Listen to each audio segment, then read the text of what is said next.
இங்க 5 ஸ்டார் ஹோட்டல்ல மாடர்னா சமைக்க தெரிஞ்ச ஷெஃபுக்கும் ரோட்டு கடையில பாரம்பரியமா சமைக்க தெரிஞ்ச ஷெஃபுக்கும் போட்டி வருது. ஏன்னா இத்தனை வருஷமா ஹோட்டல் வச்சிருந்த இடத்துக்கு ஆப்போசிட்லயே மாடர்ன் ரெஸ்டாரண்ட் ஒண்ணு கொண்டு வந்திருக்காங்க. சோ இதுல யாரு பெஸ்ட்னு இவங்க ரெண்டு பேருக்கும் நடுவுல போட்டி வைக்கிறாங்க. ஃபர்ஸ்ட் மாடர்ன் ரெஸ்டாரண்டோட ஷெஃப் பால் தான் இந்த போட்டி ஆரம்பிக்கிறான். அவன் அங்க இருக்க மீனை வெட்ட ஆரம்பிக்கிறான். அவன் கத்தியை யூஸ் பண்ற டெக்னிக்கை பார்த்து அங்க இருக்கவங்க எல்லாருமே ஆச்சரியமா பாக்குறாங்க.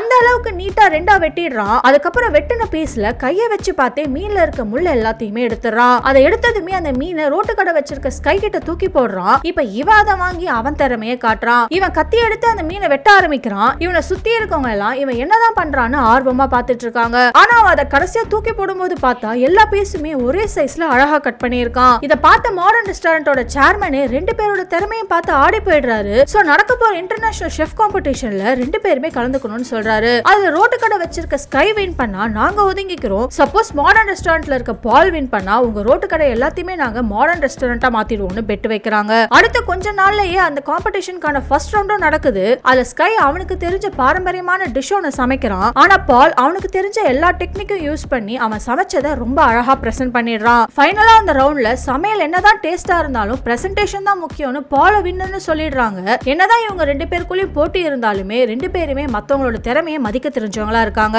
அப்படி இருக்கும்போது ஒரு நாள் பால் கூட இருந்தவங்களே அவனுக்கு துரோகம் பண்ணி அந்த மாடர்ன் ரெஸ்டாரண்ட்டை விட்டு வெளியே துரத்திடுறாங்க. இப்ப அந்த சோகத்துல ரோட்ல உட்காந்து தண்ணி அடிச்சிட்டு இருக்கான். அப்பன்னு பார்த்து அந்த பக்கமா ஸ்கை வரான். அவன் அவனோட சோக கதையை சொல்லிட்டு இருக்கான். அன்னையில இருந்தே இவங்க ரெண்டு பேருமே க்ளோஸ் ஃப்ரெண்ட் ஆயிடுறாங்க.